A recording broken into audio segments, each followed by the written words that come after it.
invité. Damien Bancal, bonjour, merci d'être avec nous. Vous êtes fondateur du site Zata, spécialiste en cyberintelligence.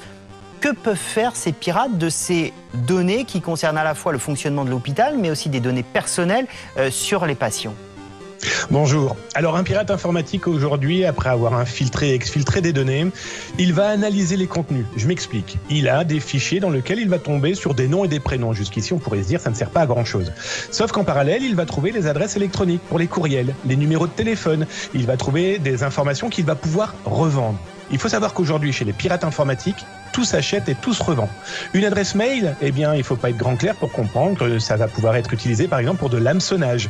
Ça veut dire quoi? Le phishing, se faire passer pour une banque, etc. Mais là, ils pourront se faire passer, par exemple, pour l'assurance maladie.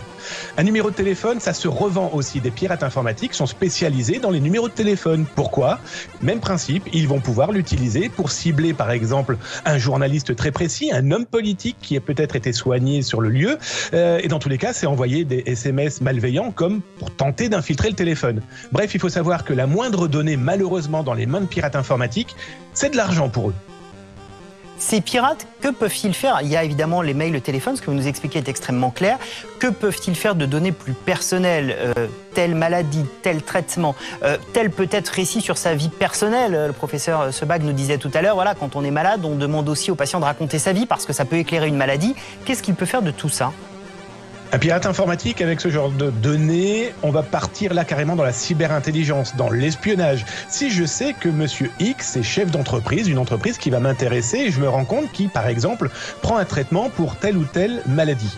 Eh bien, moi, le pirate espion, ça va déjà me permettre de connaître des informations très sensibles sur sa vie. Est-il cardiaque? A-t-il des besoins de médicaments particuliers? Et donc, du coup, c'est faire un environnement de cette cible.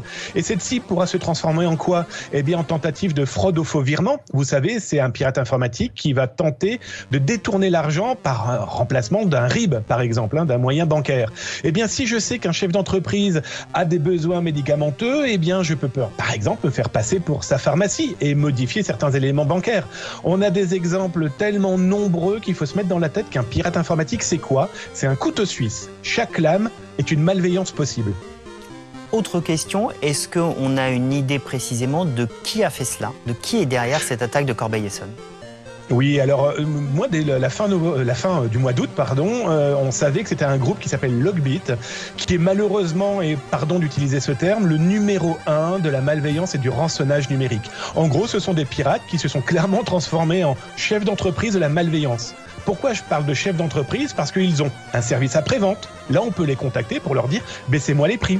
On a des graphistes, on a des webmasters, on a des codeurs, des gens qui vont programmer des logiciels de malveillance.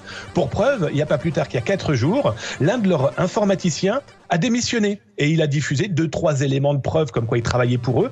Pourquoi? Parce qu'il n'avait pas reçu sa mensualité. Logbit, ce groupe de pirates, verse de l'argent à ses codeurs pour que ces derniers produisent des logiciels de malveillance. On est clairement dans une espèce de pieuvre numérique qui aujourd'hui surpasse, pardon du terme, certaines mafias. Merci beaucoup, merci pour toutes ces explications extrêmement claires, extrêmement éclairantes ce matin dans le live BFM. On continue évidemment à suivre cette affaire.